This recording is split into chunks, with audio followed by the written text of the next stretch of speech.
Hola, ¿qué tal? Buenas tardes, eternautas. Aquí estamos una tarde más para compartir con vosotros nuestras opiniones, valoraciones, impresiones acerca de algún texto literario, alguna película, algún film.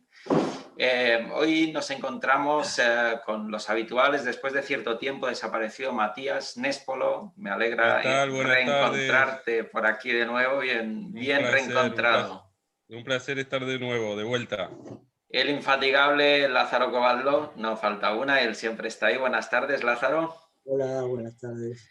Y como siempre, el gran Monteagudo, que hoy... Buenas tardes, David. Hola, ¿qué tal? Buenas tardes. Bueno, espero que los rigores de este calor sobrevenido que Uf, tenemos en los últimos días, ¿sí? No ofusquen nuestro discernimiento y capacidad de análisis siempre tan profundo y pernicioso a veces. Hoy Y estás que, irónico, ¿eh? bueno, ya te digo, debe ser el calor, no sé. Bueno, Eh, hoy estamos aquí con un texto de Dorothy Parker, una autora estadounidense de finales del siglo XIX, principios del XX, con un texto, ¿sí? Traducido como Una rubia imponente, que nos ha traído David para comentar esta tarde y bueno, al que le cedo la palabra directamente porque seguramente podrás contextualizar mucho mejor a la autora y también a este texto, ganador de un premio importante de un autor, O. Henry, que no hace mucho tiempo me descubrió Lázaro. Yo no lo conocía a este autor y leí también varios cuentos.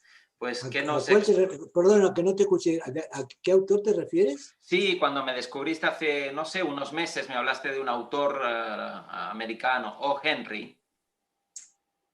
Ajá, sí. Sí, entonces, bueno, mirando por ahí he visto que Dorothy Parker ganó el premio O. Henry con ah, este relato, con ese ¿sí? rato. Y he hecho ese vínculo que me ha parecido interesante.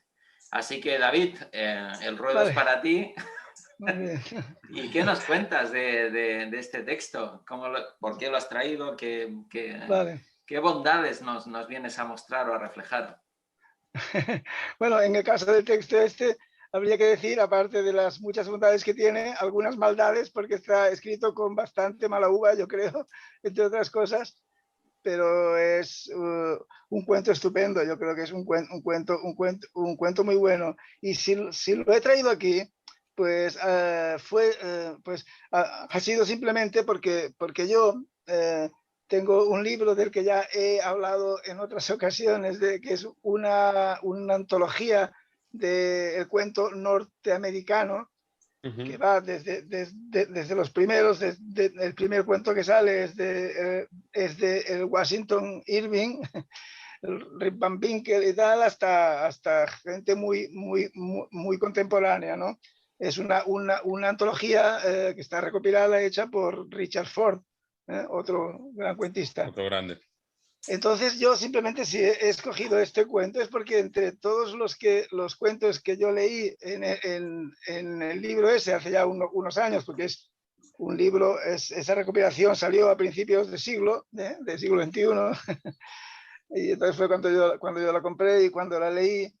Pues de los muchos cuentos que hay, hubo unos pocos que me dejaron una impresión fuerte, que me dejaron huella de verdad. Bueno, hay cuentos de todos los grandes clásicos, algunos cuentos que ya conocía, de Allan Poe, de cosas que uno pues ya las tiene tan asumidas, tan integradas, que no es ninguna sorpresa. Sale el cuento que sale en este libro de, por ejemplo, Hemingway, pues es un cuento estupendo. El de John Steinbeck también. O sea, ¿no? Hay cosas que no son sorpresas, que es lógico, pero hubo unos cuantos que me impresionaron mucho, y uno de los que me dejaron una huella potente era una rubia imponente, que es este cuento. Y yo incluso no recordaba exactamente que fuera de una mujer. Yo recordaba básicamente el cuento, pero no que fuera, perdón, que fuera escrito. Quiero decir, que fuera un cuento escrito por una mujer. Luego, buscando en el libro, cuando lo quise proponer para esto, para los Eternautas, entonces, claro, Dorothy Parker, sí que es verdad que era una mujer y tal. Bueno, yo voy a hacer un comentario un poco en plan Lázaro, en el sentido de que a mí me impresionó el cuento este por algunas cosas, por algunos detalles, aparte de la inteligencia con la que está escrito el cuento, la inteligencia y la independencia con la que está escrito, independencia no sé, de normas morales, de cosas religiosas, aparte de la independencia esta y la inteligencia. Yo me encontré en ese cuento con algunas cosas que me impactaron mucho. Una es la de los caballos, o sea, las cosas que tú recuerdas que te deja marcado, ¿no? La de los caballos, esos caballos viejos, esos podencos en el Nueva York ese de los años 20, que aún, aunque ya había coches, digamos, coches de motor, pero aún había muchos coches de caballos, carros y tal, y entonces esos caballos que están ahí viejos, maltratados, enfermos, algo que nos conectaría, esto no en el cuento, no, que es un cuento que no tiene nada de cultureta, que no mete ninguna intertextualidad, pero eso a mí me conectaba con Dostoyevsky o con el mismo Nietzsche, ¿no? Como todos sabemos ya el episodio famoso del caballo de Turín, ¿no? Pero a mí eso me impresionó mucho, no por estas referencias culturales, sino por esa cosa de esta mujer, este personaje, ¿no? Esta protagonista, que el novio que tiene entonces, el hombre con el que está entonces, le dice, no, tú tienes que ser divertida, no puede ser que vengas aquí con problemas y que vengas eso. Entonces ella dice, no, si es que ya lo intento, pero cuando veo esos caballos, eso a mí me impresionó profundamente y me dejó huella. Otra cosa que me impresionó mucho es que cuando ella intenta suicidarse y luego vienen allí para reanimarla, por cierto, que todo el tema de la reanimación está muy bien explicado desde el punto de vista médico. Allí se nota que o que se documentó ella o que conocía el tema por los motivos que fuese, porque parece ser que la autora también era depresiva y tal, y bueno, en fin. Pero sobre todo una cosa que me quedó grabada también es esta mujer, que es una rubia imponente, que es una tía buena, una mujer que tiene éxito entre cierto tipo de hombres, claro, y está ahí tumbada, entonces esos pechos grandes que ella tiene se le caen hacia los lados y le quedan en las axilas prácticamente, ¿no? Y con ese detalle está explicando perfectamente el tipo de mujer que es, ¿no? Esa mujer atractiva, esa mujer voluptuosa, pero que en realidad allí tumbada en una cama cuando se ha intentado suicidar, es una mujer gorda, flácida, que, bueno, esos detalles son buenísimos. Y otra cosa que me parece estupenda en el cuento este es cómo se despide de Herbie, de su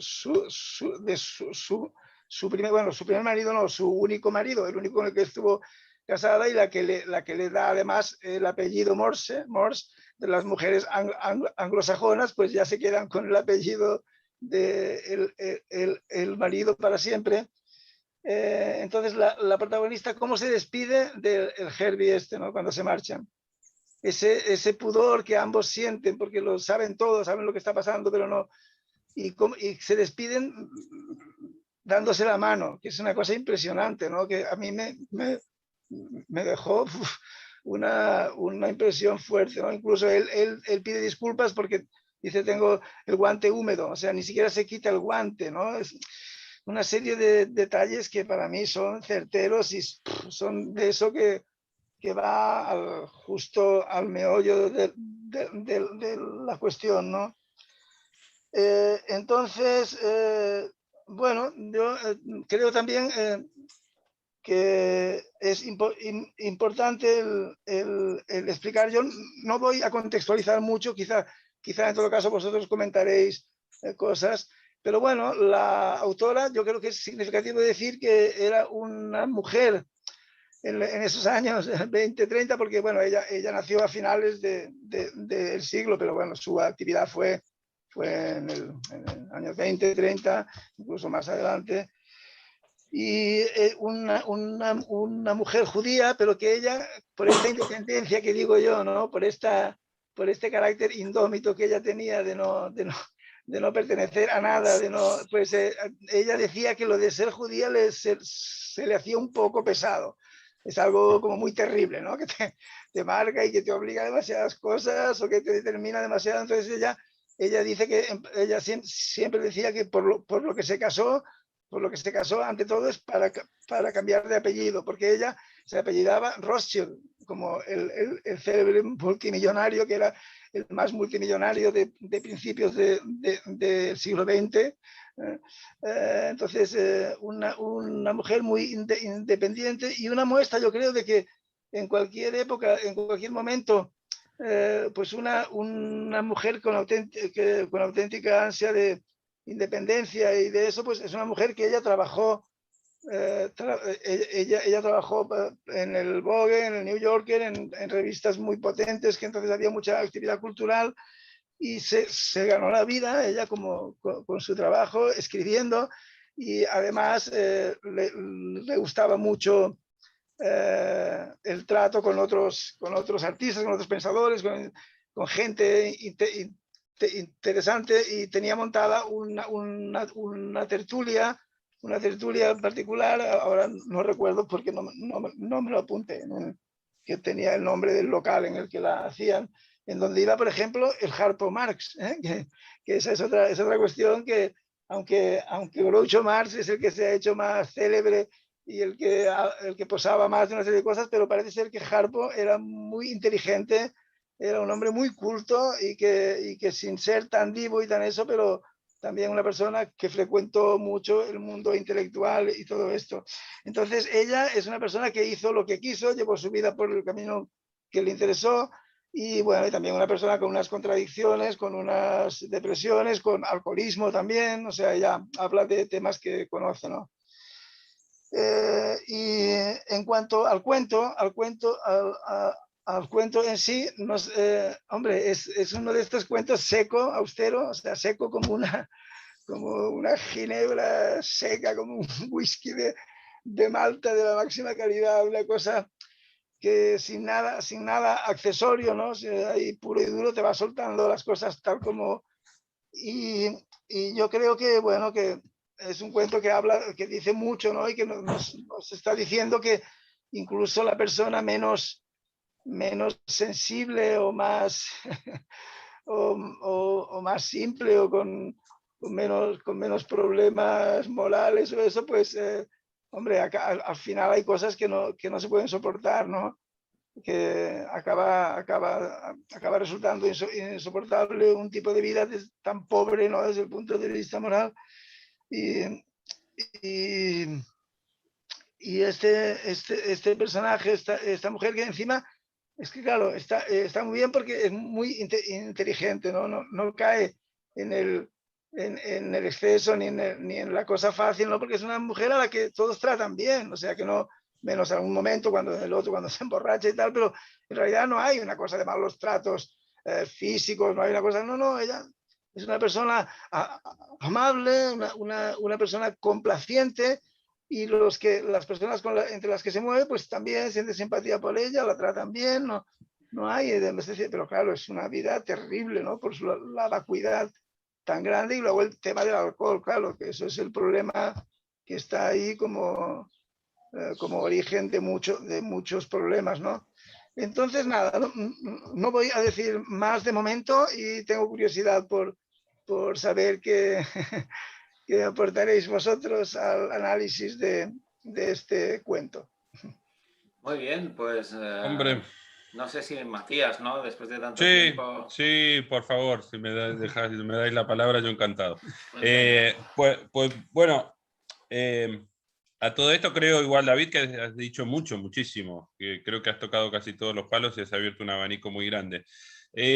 Estaba esperando un poco ansioso que desarrollaras aquello de mala leche, porque yo también la noté, Sí. mucha mala leche en este cuento, y voy a mencionar solo 3 o 4 cosas que me llamaron poderosamente la atención para bien.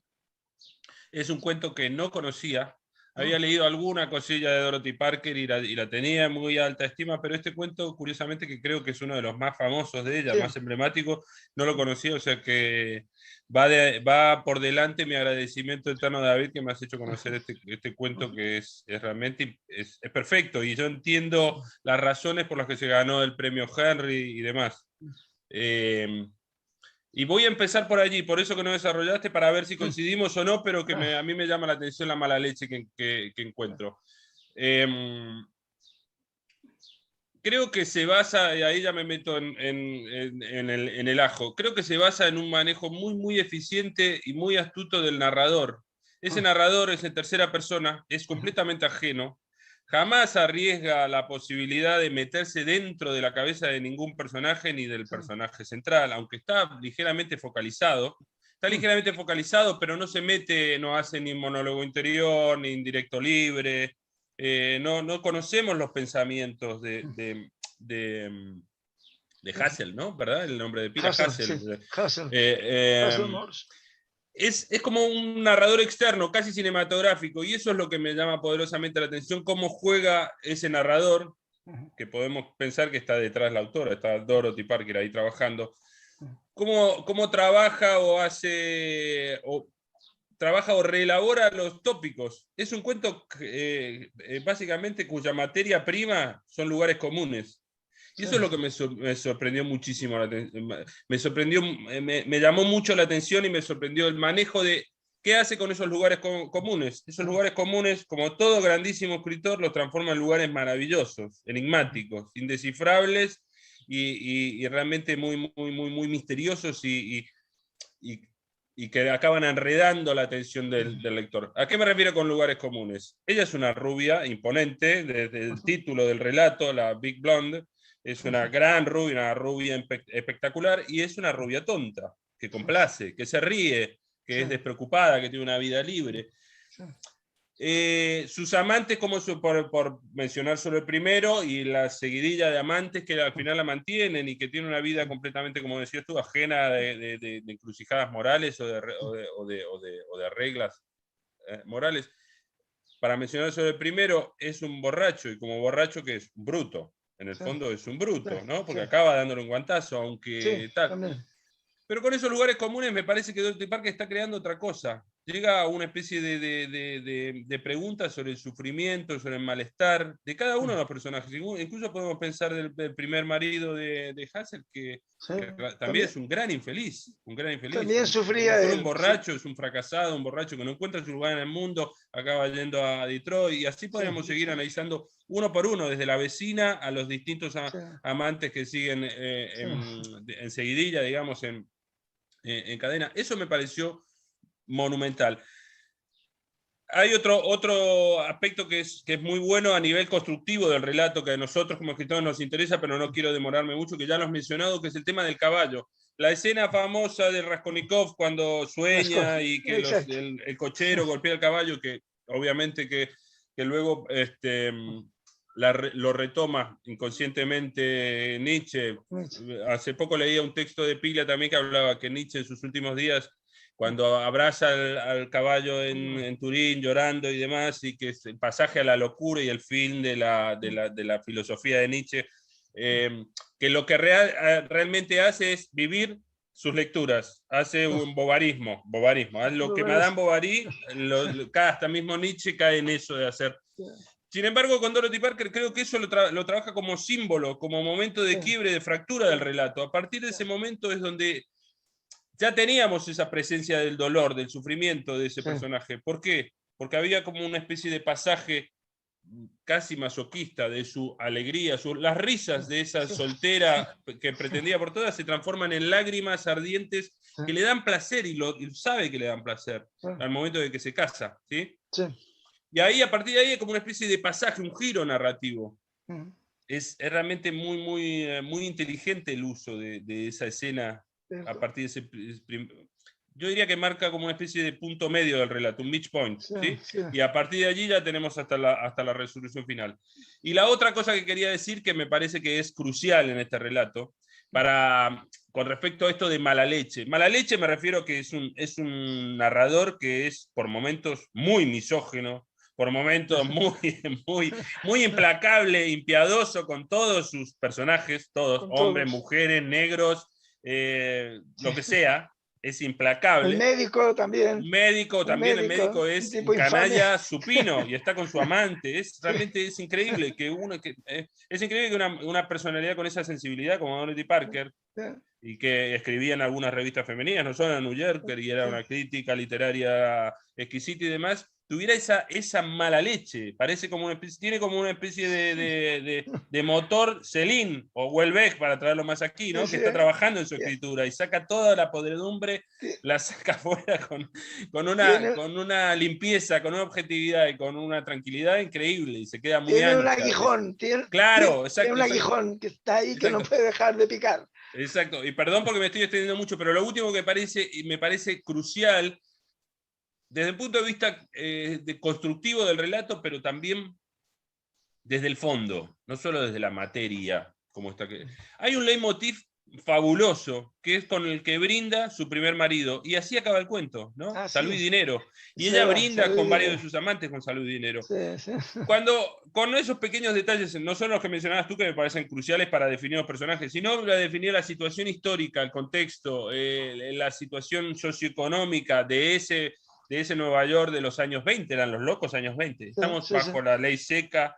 Todavía hay dinero a expuertas porque no ha llegado a la Gran Depresión, y sin embargo ella es un ejemplo, ¿no? Tiene una vida realmente acomodada y licenciosa y un buen pasar, muy satisfactorio. No hace absolutamente nada, no produce nada en la sociedad, vive de ese exceso. Sus amantes, algunos le van muy bien en los negocios y le traen un tapado de bisón, o no sé cómo lo dice, un tapado de piel de foca, etcétera, etcétera. De piel de foca, sí. Y ahí lo que estás operando es este leitmotiv de salud y dinero.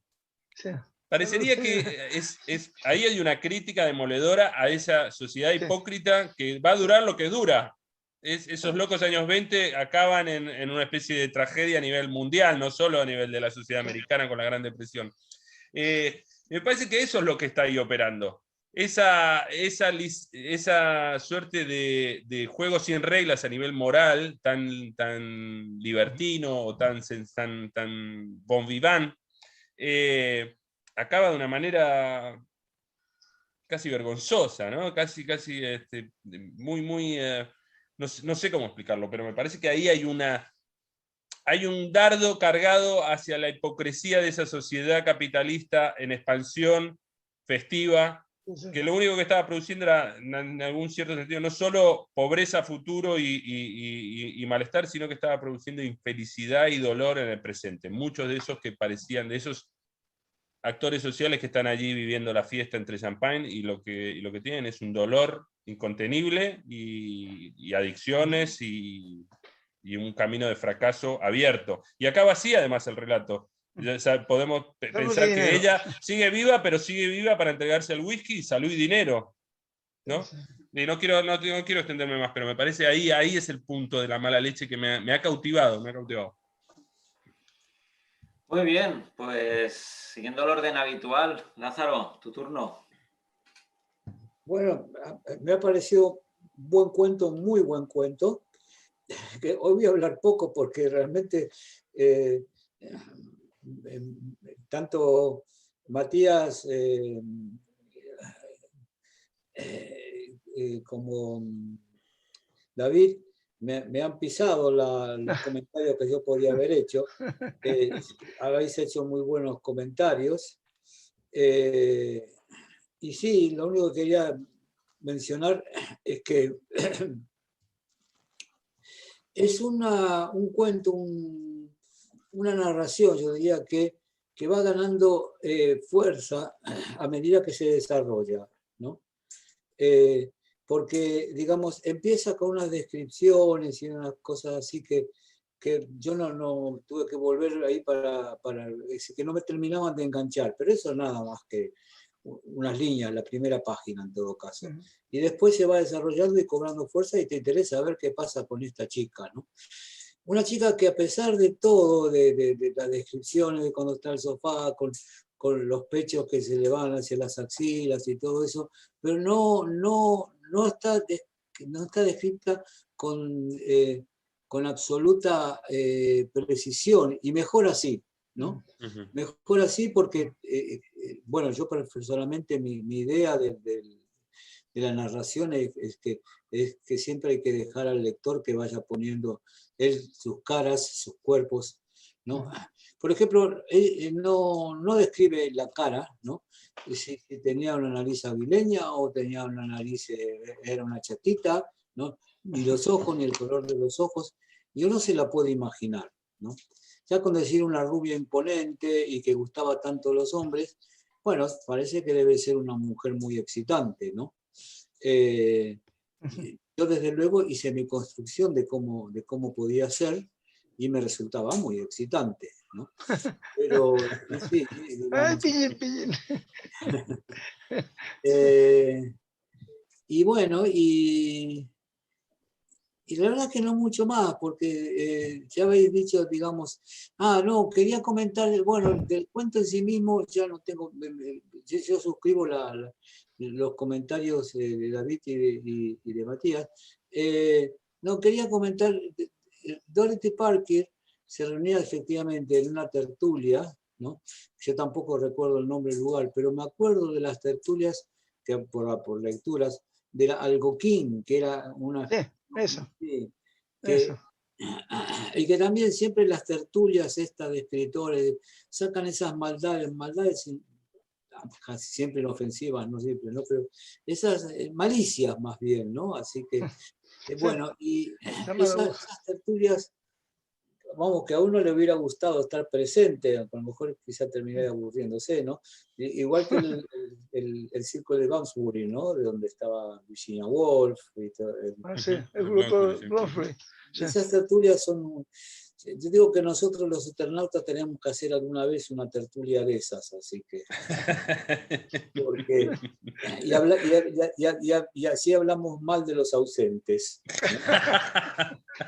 Que siempre es muy divertido porque no te pueden contestar. Y bueno, realmente que no me habéis dejado sin comentarios. Suscribo totalmente lo que habéis dicho y ya está. Así que adelante, José, ahora te toca a ti. Bueno, pues yo voy a discrepar un poco de lo que habéis dicho, en general, sí. Yo tengo que decir que el cuento no tiene ningún demérito literario en ningún sentido, obviamente, y menos al son de lo que habéis dicho vosotros, ¿no? Sin embargo, a mí el cuento me ha dejado más o menos indiferente. Es un buen cuento, está bien escrito, está bien narrado, pero tampoco me ha dejado ninguna huella ni me ha causado una verdadera impresión. Tengo que reconocer que sí, es cierto que los hitos que habéis marcado del cuento son aquellos que, en fin, tienen como más potencia dramática, ¿no? O mayor carga dramática. El caballo desvalido, ¿verdad? Que va apareciendo a lo largo del cuento, quizá como un elemento simbólico también, ¿no? De algo que en un gran lugar como es el Manhattan de los años 20 todavía, ¿no? Hay esas escenas, ¿no? de mucha tiranía y de mucha miseria, ¿no? Como son esos caballos, y probablemente ahí hay una cierta carga simbólica entre la contraposición que hay en la dimensión exterior de este personaje que nos presenta, ¿no? La autora, y una cierta miseria interior a nivel emocional. El personaje que nos muestra con ese narrador que decía Matías, ¿no? Que es un narrador, ciertamente es un narrador, no llega a ser un narrador cámara porque no tiene ese nivel de rigor extremo que tiene un narrador cámara, pero sí que es cierto que en esa omniscencia se acerca a los personajes, a las situaciones, pero no acaba de entrar. Y a lo sumo sí que hace alguna incursión, obviamente es un narrador omnisciente, que, bueno, nos deja caer algún elemento de cómo se siente tal o cual personaje, pero muy tibiamente, ¿no? Ahí no hay demasiada intromisión. Yo creo que eso sí es un acierto. El narrador que nos cuenta esto, en definitiva, es un narrador que conoce la totalidad de la historia hasta donde nos la deja, ¿no? Y ese es un punto en el que, de alguna manera, sí que contrapone el narrador cámara, porque al fin y al cabo el narrador cámara es aquel que se acerca a unos hechos que no se sabe cómo van a discurrir, pero bueno, ya en las primeras páginas, o por lo menos la impresión que yo he tenido, es que más o menos me hacía una idea de cómo iba más o menos a ir esto, porque todo era bastante tópico. Yo, una de las cosas que sí le agradezco a la autora es que esta falta de intromisión que se agradece en el relato es al mismo tiempo o conlleva al mismo tiempo una carencia de adoctrinamiento o de moralidad, o no se muestra en ningún momento sentenciosa, y se sitúa en un plano en el que nos muestra la verdadera naturaleza del problema que supone la relación de pareja, entendida en un sentido más quizá tradicional, porque lo que se nos presentan son relaciones entre hombres y mujeres, en este caso esta mujer con el elenco de personajes masculinos que pasan a su alrededor o por su vida, ¿verdad? Pero no es tendenciosa, ¿no? No viene a mostrarnos un hombre provocador, causante del malestar de esta mujer, sino simplemente con mucha objetividad en el sentido de que no tiende el relato a mostrar la malignidad del hombre para causar eso. Acaba reflejando una mujer bastante simple, ¿no? Sin ninguna capacidad de introspección, ¿verdad? Sin ninguna capacidad de rectificación, ¿no? Ella simplemente, ¿no?, va avanzando. Y a mí hay hay un par de elementos del relato que vosotros no habéis nombrado, y a mí esos dos sí que me han causado, ¿no?, un pellizco, un pellizco narrativo que luego quedan un poco así como por alto, pero donde yo creo que hay más cuento todavía del que hemos asistido, ¿no? Hay un elemento para mí que le da al personaje una dimensión por la cual yo entro a conocerlo un poco más, porque si no me quedo un poco como en lo superficial. La superficie. ¿Sí? En el mero decorado, en lo que es que ella, después de que se separa o divorcia de su marido, ya no siente enamoramiento por ninguno de los otros que van pasando, ¿sí? Cuando están, pues qué feliz que estamos, pero cuando se van ni siquiera me acuerdo de ellos. A mí ese matiz, ¿sí?, en el que verdaderamente ha habido un cambio, un verdadero impacto, una verdadera transformación del personaje, yo creo que ahí es donde verdaderamente hay una cierta carga de profundidad. Poco desarrollada, porque eso se nos muestra como un elemento más de todo el cuento, pero yo creo que ahí hay mucho más cuento, como decía antes, del que hemos asistido, ¿no? Y por otro lado, yo veo en el final, en el cierre, ahí sí le veo yo una carga de malignidad que vosotros tampoco no habéis mencionado, pero yo creo que ahí es donde tiene otro de los anclajes poderosos este cuento, ¿no? Que es como ella invita a beber, todavía convaleciente, ¿no?, Sí. a su sirvienta negra, ¿verdad? Uh-huh. Entonces, ahí sí me parece que hay un mensaje muy, muy, muy certero, en el sentido de que yo le veo mucha verdad a eso, demoledor, porque es un mensaje al mismo tiempo de desesperanza. O sea, el mensaje que a mí me llega con eso es el de no hay solución y lo único que podemos hacer es emborracharnos y evadirnos de este mundo de mierda. Por supuesto. Entonces, Tengo afilada ya la réplica de un par de cosas, pero me encanta tu intervención. Acaba. Entonces, yo ahí es donde verdaderamente en esos dos momentos conecto con el cuento. En todo lo demás me parece un cuento bien llevado. Yo obviamente le reprocharía, porque creo que tiene las armas suficientes y la competencia suficiente para poder hacerlo, alguna escena más trabajada o más desarrollada. Todo está en un plano muy resumido, ¿verdad? ¿No? Yo encuentro, ¿no?, quizá es cierto que la escena cuando ella se está recuperando, que habláis, ¿no?, de estos pechos flácidos, ¿no?, como también algo simbólico, ¿no?, de la decadencia en una mujer que ya ha pasado, ¿no?, de esos felices años de turgencia, ¿no?, a un plano mucho más realista y naturalista. Yo he echado en falta un poco más de escenificación en algunos momentos, sobre todo a la mitad del relato, que creo que le habría dado alguna fuerza, asistir, ¿no?, directamente a algún diálogo, que los hay, ¿eh? Hay algunos diálogos, pero son diálogos sucintos, muy breves, que apenas muestran, ¿no?, o se articulan como un mero enlace para pasar de una parte del relato a otro, ¿no? Y luego también ha habido un momento en el relato, quizá como un tercerito, con menos significación dramática, con menos carga dramática, pero en la que a mí sí se me ha despertado una cierta expectativa, que es cuando ella intima o tiene un poco más de relación con una amiga, ¿no? Que a partir de ahí... Y sin embargo eso queda prácticamente diluido, no tiene una... No, pensaba que por ahí habría a lo mejor alguna complicidad, que se abriría alguna... ¿no? Y sin embargo no, eso ha quedado ahí apenas, ¿no? Anunciado, ¿verdad? En fin, quizá en este narrador que ponía de plano antes Matías, ¿no? Un narrador que se mantiene no solamente a distancia, sino que yo creo que lo que le define principalmente es el poco grado de afectación de este narrador. Que esto es impropio normalmente de los narradores así tan omniscientes, que siempre acaban con alguna tendenciosidad o emitiendo algún tipo de juicio, ¿no? Pero esa falta de afectación, ¿no?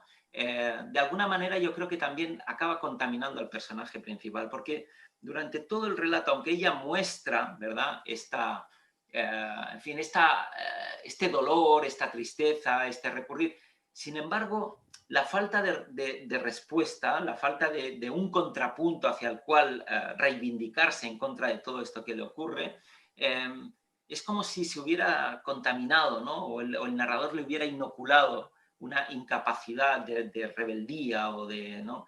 Se entrega a este alcoholismo que probablemente también en aquella época de la ley seca y en un país en puro crecimiento económico, también antes de lo que le tenía que caer, bueno, es un mal endémico, ¿no? O sea, hay otras autoras también que han reflejado muy bien, para mí con un grado de crudeza mayor todavía que este relato, ¿no? Los cuentos de Lucía Berlín, también en donde muestra esta doble, ¿no? Esta doble vertiente, la adicción al alcohol y lo demoledor, y no solo al alcohol, también a otro tipo de drogas que circularon, ¿no? Bueno, es muy autobiográfico, y lo devastador que puede ser con algo que en este cuento no encontramos, que también eso me ha llamado la atención. No hay hijos, no hay niños, no hay la figura, ¿no? de todos estos personajes. Bueno, no es cierto, no es cierto. Uno de sus amantes, sí, que está casado, Ed. ¿no? Tiene Ed, es verdad, tiene Ed. 2 hijos y le enseña las fotografías y son guapísimos, pero esos hijos están lejos, están en un lugar y aparecen apenas en unas fotografías, no tienen una presencia, no tienen en fin, un peso, ¿no? En todo lo que se cuenta. Y bueno, por lo demás, creo que no me dejó nada así de los hitos principales que quería nombrar. Ya os digo que es un buen cuento, está bien contado, está bien narrado, tiene estas bondades que también ejemplifica David y que sé que tanto le gustan, ¿no? De que con un mero detalle, con una pincelada, podamos, ¿no? Abarcar una gran carga de lo que le ocurre al personaje. Es un cuento que obviamente no está sobrecargado, no es un cuento barroco, ni muchísimo menos, y sin embargo transmite mucho. Pero más allá de eso, pues no sé, probablemente después de esta conversación sí lo recuerde más, pero si no, probablemente en mi caso habría, ¿no? Circulado como un cuento más. En fin, no sé si tenéis alguna... A ver, Yo tengo sí, que venía tomando apuntes, incluso afinando mi réplica, porque me gustó mucho tu intervención y disentir un poco con esa especie de consenso en el que habíamos llegado, donde íbamos a acabar dándonos la razón y no llegar a ningún sitio. Pero voy a discutir un segundo contigo y con malicia también, como este narrador, para rebatirte, digamos, la mayor. Yo creo que en el cuento, primero yo tampoco veo ningún demérito, pero no tocaría nada, me parece perfecto. Y aquellas cosas, un par de cosas sobre todo, que marcabas como déficit tal vez, creo que son, al contrario, son pluses, ¿sí? Son cosas que ofrece de más en el silencio, en el laconismo, en el cuento, y son los que generan todo ese nivel de sugestión. Y el cuento no se agota en la historia. Hablabas de cierto tipo de superficialidad. Parece que el narrador sí, es correcto, el narrador se queda en una superficialidad de las cosas. Tal vez no recurrí bien a la categoría de un narrador cámara, porque no es un narrador cámara, es un narrador omnisciente en tercera, que no hace ninguna introspección en los personajes, no se mete en la cabeza de los personajes, apenas sí sugiere alguna cosa más, pero no deja ir pensamientos o con el indirecto libre se puede meter en la cabeza del personaje, entrar y salir o dejar la ambigüedad. Se queda por fuera, pero no solo se queda por fuera de la cabeza de nuestra protagonista, de nuestra rubia imponente, sino que se queda por fuera de todos los demás otros personajes y hace un tratamiento muy, muy similar, sin dejar de focalizar la acción dejar de focalizar la acción dentro de la perspectiva de nuestra rubia, nuestra Hazel. Y ahí es donde esa aparente frivolidad, superficialidad de la vida de nuestro personaje y de esas peripecias, adquiere, me parece a mí, una profundidad increíble, increíble. Y me viene mi comentario malicioso. Yo no entiendo cómo no dentro de tu formación psicológica, no lo ves claramente esa malicia. Y no lo nombra, eso queda siempre, el narrador no se mete en esos especies de encrucijadas morales, sentimentales, o de la misma personalidad de cada uno de los personajes. Pero está claro que son todos personajes insatisfechos, fracasados, que están a mal traer con su deseo y con su pulsión, y no saben para dónde disparar, claramente no saben para dónde disparar, desde esa rubia aparentemente tonta y sencilla que vive una vida ligera y que se casa con un mes conoce a un buen señor borracho y se casa al mes y luego se da cuenta que su vida de casada no era tampoco lo que quería, pero cuando vuelve a las andadas porque el marido la deja tampoco es lo que quiere. Hay un dolor profundo allí donde el narrador lo deja como sumergido, diría que es la misma técnica casi de Hemingway, ¿no? No en vano, Dorothy Parker se la suele adscribir a la generación perdida, a Lost Generation, y también aparentemente era muy buena amiga de Hemingway. Y nombras también esa especie de mensaje final de desesperanza absoluta. Yo creo que ese mensaje atravesaba toda esta generación, atravesaba a todos estos autores, sobre todo a Dorothy Parker, y está claro en el relato. Pero tiene que ver creo yo que con la frustración, con el malestar profundo de cada uno de ellos. Están haciendo cosas que no los completan, no los llenan, no les colman su deseo, su pulsión, y cuando hacen lo contrario tampoco llegan a ninguna parte. Y hay como una especie de problema irresuelto, no solo en la protagonista, en cada uno de los amantes también. O sea, a mí me parece que ahí es donde el relato cobra una dimensión y una profundidad muy, muy interesante. Y quería decir alguna cosa más, pero me olvidé y si no cedo la palabra pues a David y ya volverá. Por alusiones, si te parece, te hago un poco de contrarréplica. Sí. Habéis citado a Dostoyevsky antes en algún momento, ¿no? Probablemente esa dimensión psicológica de Dostoyevsky desarrollada, ¿no? Está totalmente ausente en el relato. Eso no quiere decir que el relato no tenga carga psicológica, que la tiene, ¿no? Nos muestra a los personajes, a todos ellos prácticamente, con mucha dificultad para poder abordar su deseo y resolverse bien con ellos, ¿no? No sé si me estáis escuchando bien. No, un poco mal, pero déjame que me acuerde de una cosa más que quería decir. Eso es lo que justamente siento yo o percibo como lector. En esa ausencia absoluta o laconismo del narrador de meterse en el jardín psicológico o psicologicista de un relato muy, muy introspectivo, es donde deja abierta una puerta, deja abierta una ventana increíble donde el lector puede perderse. Está intuyendo ese paisaje, lo puede casi ver e imaginar, pero no entra el narrador, no entra en eso. Y eso es lo que me parece que perturba todo el ambiente del relato. De la misma manera que lo comentaba Lázaro, de la misma manera que no describe a la rubia. Pero ¿qué es lo que hace? El primer párrafo dice, era una rubia como aquellas como aquellas que los hombres dicen rubia y chaquean la lengua. Ya está todo dicho, ya está todo dicho. Con un comentario que es yo diría que es políticamente incorrecto y de una misoginia que hoy ningún escritor lo podría sostener. Ese primer párrafo hoy en día no se puede escribir. Ni hablar de escritoras. Una autora que describe así un personaje femenino, tópico, una rubia tonta, buenísima. Hoy en día realmente la defenestran, la queman en la hoguera si describe a su personaje con esa frase simplemente. Y Dorothy Parker lo hizo en ese momento, lo hizo en los años 20, con 2 cojones, lo dice todo y abre el campo de la sugerencia de una manera increíble en el lector. Me parece que esa misma operación que hace también está en el plano, digamos, más sentimental, psicológico de cada uno de los personajes. No describe nada de lo que pasa, de su No, en absoluto. Es no un malestar interior, hay espiritual, el vacío espiritual de cada uno. Ese es el tema, el vacío espiritual.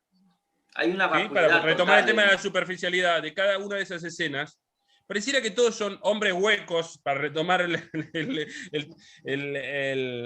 poema de Eliot, y sabemos que no eran hombres huecos, ni eran mujeres tontas. Eran hombres y mujeres como los que habitan hoy sobre la faz de la Tierra, estaban sufriendo, por más que hayan tenido esos años 20 muy locos y hayan tenido una bonanza económica y unas encrucijadas morales raras, donde todo estaba permitido, pero a la vez estaba todo prohibido, desde el alcohol y desde la moralidad pública. Entonces vivían esa hipocresía de una manera muy rara y sufrían mucho. Me parece que ese es lo magistral del relato. Hay un lema de una conocida marca deportiva que, bueno, no sé si lo mantiene vigente o no, que es just do it. Just do it. ¿No? Simplemente hazlo. Que digo que hay ¿Sabes qué? Just do it. Just Solo hazlo, do sí. it. Solo hazlo. Just do it. Simplemente hazlo. ¿No? Simplemente hazlo, ¿no? Entonces, yo creo que eso en el contexto de los Estados Unidos de América, ¿no? Tiene una impronta muy importante, ¿no? Es esta cosa de no cuestionarse demasiado lo que sea. No podemos definir que los Estados Unidos, ¿verdad? Sus autores, sus pensadores se definan por una gran capacidad introspectiva. Eso no quiere decir que no haya capacidad de análisis, pero esa capacidad de análisis no está focalizada hacia uno. Es una cosa como mucho más germánica o rusa, si quieren, ¿verdad? Entonces, yo creo que los personajes que aparecen en este cuento son prácticamente todos iguales. Los hombres son prácticamente todos iguales. Sí, unos un clon de otros, ¿no? Con lo cual solamente cabe suponer que esta mujer se sentía atraída por ese tipo de hombres y en definitiva no tenía una mirada hacia otras particularidades que le proporcionaban... Sí, pero perdona, ya mismo empiezo a discutirte, pero las mujeres también son todas iguales. En los primeros párrafos el narrador lo dice, era una rubia imponente, única, se ve que es única, pero era igualmente rubia y guapa como todas sus amigas que estaban en la noche disfrutando de la noche, eran todas iguales. Todas iguales. Y tontas y frívolas y ligeras y risueñas. Sí, eso es lo que nos presenta y por lo tanto, en definitiva, no deja de ser un paralelismo con lo que provoca el alcohol.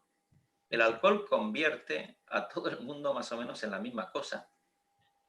Y ¿no? Una persona bebida con unos derroteros o con otros, pero más o menos... Y yo creo que el relato, ¿no? Si los personajes no tienen una gran capacidad de introspección, o por lo menos el autor no se la ha dado y los priva de eso, y es más, hay un efecto muy curioso de esa incapacidad, que es la comicidad que ella encuentra en ciertos elementos extraños, esa comicidad extraña que a mí me parece de una lucidez terrible y que la dota. Verdaderamente ahí es cuando yo soy capaz de ver más allá, porque quizá trato de conectar con esa falta de entusiasmo que a mí me ha provocado el relato, porque no veo a la persona que hay detrás de esta rubia imponente. Entonces, cuando la veo, son solamente en 3 momentos, ¿no?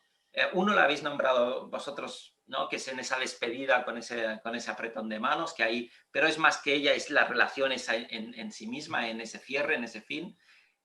cuando invita, ¿no?, a beber a su criada, vamos a llamarla así, a su sirvienta, ¿no?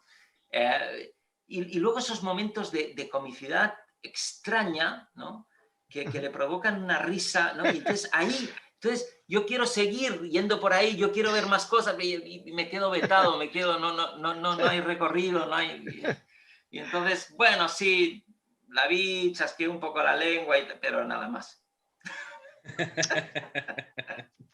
Bueno, yo quiero también comentar alguna cosa.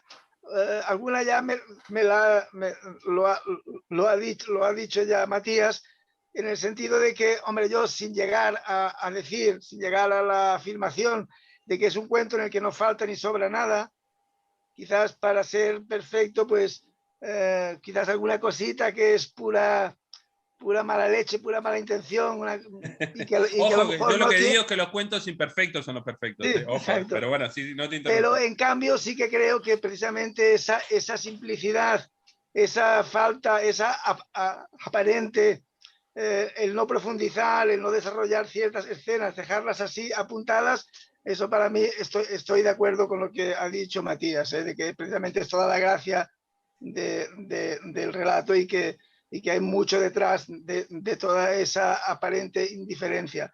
Y ya para terminar yo lo que quería comentar, también una cosa en la que no estoy de acuerdo con lo que ha dicho José, que yo creo que esta mujer precisamente es una mujer que sí que reacciona completamente, porque decide quitarse la vida.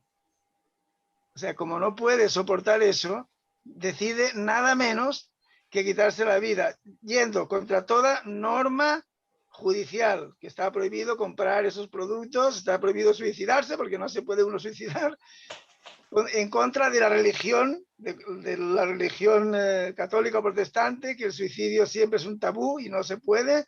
Es una persona completamente libre, que no está atada a ninguna norma moral, ética ni religiosa. Ella hace las cosas porque le apetecen o porque cree que debe hacerlas así, quiere hacerlas bien, pero se le complican mucho las cosas y entonces ella decide quitarse la vida. O sea, que deciden nada menos que ir contra toda norma divina y humana y quitarse la vida. Y eso lo hace sin mala conciencia, sin ningún problema de eso, sino como una liberación para decir, ahora descansaré tú, porque esta vida es muy dura, ¿no? Entonces, curiosamente, ahora antes hemos mencionado, aunque no para esto, lo de Madame Bovary, el personaje de Madame Bovary como persona que intenta vivir en lo que había leído en sus libros, ¿no? También como un Quijote femenino, en cierto modo, ¿no? Y en el caso de Emma Bovary, que tiene un marido también y luego tiene un amante y que se complica dos mucho. amantes. Y, bueno, Dos sí, amantes. sí. No, es un libro que me he leído unas cuantas veces. Está el León y el Rodolfo, por supuesto. pero es una persona que comete muchos errores y que la vida se le acaba complicando tanto que también decide quitarse la vida, que eso es muy valiente. Pero claro, alguna diferencia tiene que haber entre ese siglo XIX en el que quieras que no estaba Flaubert, que Flaubert muy probablemente era un total nihilista como lo es Dorothy Parker, pero eran tiempos en los que no se podía la cosa llevar tan al extremo. Entonces Emma Bovary tiene su castigo. Emma Bovary muere con una muerte horrible y la persona que ha pecado tanto, por decirlo según el concepto, pues acaba teniendo su castigo y una muerte terrible. En cambio aquí el personaje se intenta suicidar, pero no muere, ni tan siquiera muere, sino que continúa viviendo. Es una cosa que a mí me gusta mucho, que ya no es esa cosa decimonónica de que hay que cerrar y de que tenemos que acabar con una conclusión moral, con una moraleja. Aquí no hay ninguna moraleja, ¿no? Ella continúa llevando el mismo tipo de vida y el final ese, cuando ella brinda, aparte de ese brindis que se va repitiendo y que también es muy significativo, en el cuento también hay otro detalle en la que ella, en un momento muy dramático con el Herbie, con su marido, en que le está resonando, en el momento en que están ya despidiéndose de eso, le está resonando una cancioncilla de moda que pone mucho esa amiga suya, esa vecina del mismo rellano, que dice, oh, cuánto nos divertimos y no sé qué, una cosa frívola, pero que, claro, eso a ella le está machacando porque en realidad no es insensible completamente, ¿no? Entonces, no sé exactamente por qué querías significar esto. Ah, sí, porque ella en el momento ese en que se recupera del intento de suicidio, eso es hiperrealista en realidad. Porque cuando una persona que es alcohólica se pasa 2 días simplemente, 48 horas, sin beber nada, Lo primero que quiere hacer es un está trago. hundida. Y Claro. ese primer trago sabe a Es gloria. el subidón, claro, el subidón. Es el subidón, es el optimismo vital, todo se ha solucionado. Entonces ella en ese momento brinda, pero brinda sinceramente porque entonces se encuentra bien. Porque es el primer trago después de una abstinencia que para ella, para su ritmo de ingesta era prolongada. Entonces eso creo que es muy realista precisamente y está muy bien traído. Y ella sí, ella continúa, quizás puede que vuelva a intentar suicidarse o que lo haga con más éxito, pero creo que lo deje aquí colgado también creo que es un signo de una narración más contemporánea, más auténtica, más realista, más naturalista si quieres, y una de las cosas que hace que a mí el relato me guste, lo que quería comentar. Sí, una pincelada al apunte final de David que me gustó mucho. El tema de la libertad es crucial en este cuento. Todos los personajes son absolutamente libres, libres de cualquier reparo y atadura moral, ética, social. Cada uno hace lo que mejor le viene en gana. Y lo curioso es que no encuentran sosiego, reposo alguno en eso. En vivir de manera alocada, frívola, o siguiendo el leitmotiv o siguiendo el estribillo de esa canción de moda, en divertirse y en pasarla bien y con alcohol, no encuentran reparo y reposo y sosiego alguno.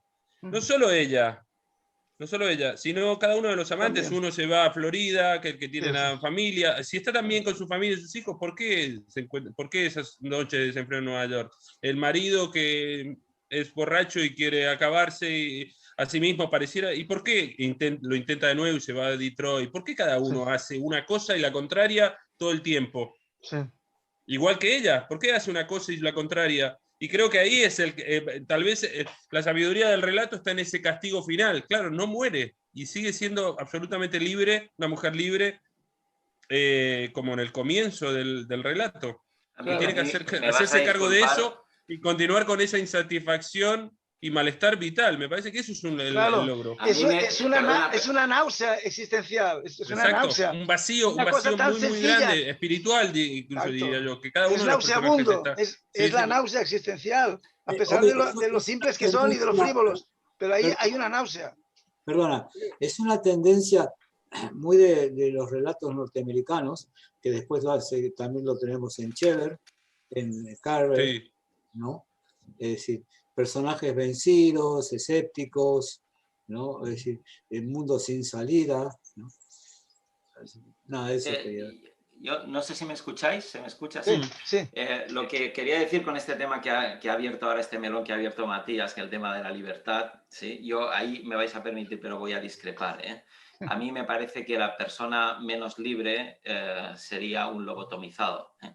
Quiero decir, ante la falta de conciencia, cuando uno no tiene conciencia, es incapaz. Yo creo que hay una imposibilidad para la libertad si uno no es consciente de lo que le limita. Y creo que estos personajes, la mayoría, todos, tanto las mujeres como los hombres que aparecen en ellos, son personas incapaces de tomar conciencia de lo que les ocurre. Y yo no sé hasta qué punto es cierto que ella decide quitarse la vida. ¿Por la adicción lo dices? ¿Por la adicción? Porque no toman conciencia sobre lo que les pasa. Simplemente Hombre, ella... ¿Por qué llora desconsoladamente apenas rehace su vida? La rubia frívola y tonta y ligera de cascos. ¿Por qué comienza a llorar a todas horas cuando de alguna manera soluciona su vida? Bueno, porque justamente, y como tú bien sabes, Matías, porque sé que tienes formación en ese ámbito, ¿sí? El inconsciente sí. Te provoco. El inconsciente es mucho más sabio que el propio sujeto. Claro. Sí, entonces el saber del inconsciente es infranqueable. ahí no le... Entonces, cuando uno encuentra la aparente felicidad, pero el llanto lo desmorona, es porque el inconsciente está hablando. Y entonces, si algo tiene el psicoanálisis, es que su leitmotiv es hacer consciente lo inconsciente como un acto de acercamiento a la libertad del individuo. Quizá no tanto en que eso sea, como ahora se está planteando, en cuanto a que eso sea la dirección de la cura. Pero si algo tiene que ver, la libertad tiene que ver con el acto de toma de conciencia. Entonces, son personajes que están privados de una toma de conciencia a dos niveles. Quizá porque su propia condición de personas entregadas a los bienes materiales, al divertimento y a una cierta frivolidad existencial, ya los lleva a tener esa mirada sobre el mundo, sobre lo que los rodea. El tipo le está reclamando constantemente, oye, diviértete, ¿no? O sea, ¿qué me vienes con cuentos? Yo solo quiero que estés feliz, contenta y un poco animada. Anímate, ¿no? Y luego, por otro lado, porque están narcotizados, porque el alcohol los priva todavía más de una posibilidad de redención con respecto a su incapacidad de tomar conciencia. E incluso en ese acto de tomar una decisión para acabar con la vida, yo creo que ni siquiera ahí hay un acto de conciencia. No es que lo haga desde una cierta desafectación moral o falta de enjuiciamiento porque se siente libre. No, creo que en realidad ni siquiera toma conciencia de lo que va a hacer y se deja llevar, pues como cuando empezó a beber con su marido y dijo, pues no sé, pues empecé a beber y creo que allí sí hay un hiperrealismo, porque ahí yo me creo ese tipo de personajes y muy en ese contexto, ¿no?, de esa sociedad que se construye en base a un aposentamiento económico y a un no cuestionamiento ni siquiera de dónde viene esa bondad económica. Entonces yo creo que ahí sí hay un reflejo muy malicioso y pernicioso por parte de la autora, ¿no?, pero que no acaba de ahondar, ¿no? O sea, es en ese sentido, ¿no?, que quizá yo he hecho en falta alguna cosa, sobre todo en este plano, ¿no?, en el que el autor, ¿no?, decide contarnos la historia desde una cierta omnisciencia y un cierto acercamiento, que le permitiría todavía alargar más la mano del látigo cuando suelta el latigazo, como hace el cochero con el caballo. Bueno. Sí. Yo perdón, pero yo creo que ella sí que se da cuenta. El problema es lo que he dicho al principio, que nadie es completamente insensible. Ella se da cuenta, ella cuando ve ese caballo, esos caballos, es que ella es esos caballos. Sí. Es alguien que está haciendo cosas que en realidad no le gustan o le desagradan, que tiene que ir con unos zapatos pequeñitos que le mortifican los pies, porque tiene que presumir de unos pies pequeños, que está teniendo que sonreír cuando no quiere sonreír, y es como ese caballo terrible que le obligan a trabajar y a empujar el carro hasta que cae muerto, ¿no? Entonces, claro que se da cuenta. No, el que no lo quiere asumir. Se da cuenta el lector y no tanto el personaje. Y eso sí es un gran mérito del narrador, que tú consigas que el lector tome conciencia de algo que el personaje no, ante la misma información. Recuerdo, por ejemplo, la obra no me recuerdo el autor, de Lo que Macy sabía, que es justamente esta manera, algo dificilísimo, ¿no?, que tú consigas hacer consciente al lector ante la misma evidencia, ¿sí?, que el propio personaje desconoce. Y ese sí es un gran mérito, eso es muy difícil de hacer en un texto. Bueno, no sé si queréis seguir ahondando en la discusión. Yo creo que el debate se ha enriquecido. Lázaro, no sé si quieres aportar alguna cosa más. No, ya dije que realmente, en primer lugar, hoy no estoy demasiado inspirado pero además que todo lo que habéis dicho vosotros, no sé qué se podría agregar a eso, como no fuera hablar por hablar, que tampoco me gusta, ¿no? Así que... Bueno, pues si no tenéis nada más que añadir, yo cerraría aquí el debate de hoy, muy intenso, muy interesante también, muy enriquecedor, y en fin, gracias a por haber traído este relato. Nos despedimos hasta la siguiente sesión, ¿sí? Muy bien. Y nada, una vez más os doy las gracias por haber estado aquí. Buenas tardes entonces, Matías. Un abrazo para todos. Igualmente Lázaro, David. Chao, hasta la próxima. Hasta la próxima entonces.